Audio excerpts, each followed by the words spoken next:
In a press conference issued on this Saturday morning by Tom Malinowski, an Assistant Secretary, Bureau of Democracy, Human Rights and Labor, concerning his visit in Burundi, where he met with different officials, Tom declared his position about the procrastination of the government to execute their promises. We are focused not on what they say, but what they do.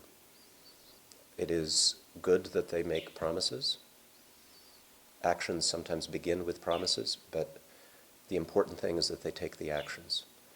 For example, they have promised to allow 200 African Union monitors into this country. They have not yet signed the memorandum of understanding with the African Union that is needed to allow that to happen. We discussed that yesterday very intensively. We made absolutely clear that there is not a moment to be lost and that there is no excuse.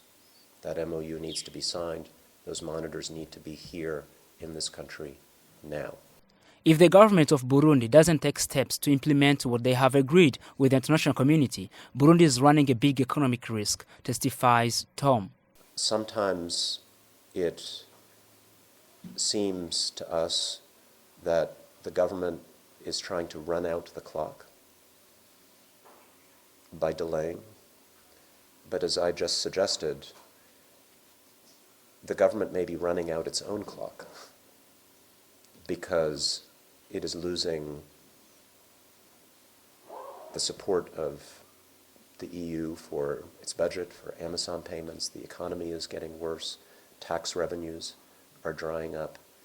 How is it going to be able to sustain itself? How is it going to be able to pay its security forces? How is it going to be able to pay the Imbonerakure? These are practical questions. These aren't just moral questions. These are practical questions that the government is going to have to face. So they are not really acting in their own interest, even though they may think they are. And I think the pressure as a result of all of that on the government to actually engage in that dialogue is only going to increase as a result. The Assistant Secretary exchanged with the government about the communiqué aired in Burundi media that talked differently from its commitment on the inclusive dialogue. One of the points that I stressed in my meetings with the government is that you cannot say one thing to the international community and a different thing to the people of Burundi. So it does not work to say to us that they support an inclusive dialogue and then to issue communiques of the sort that the ruling party issued, I believe last week, in which they talked about a conspiracy of the international community, civil society, the media, the Catholic Church. Everybody is our enemy. Everybody is against us. That is not the kind of rhetoric that leads to a successful dialogue, and it needs to stop. Concerning the arbitrary detention and persecution of some people in Burundi, the Assistant Secretary says that not all who are detained are rebels or participate in violence. He backed up his statement with the recent detention of Alfred Ombe Mugenzi, the comedian.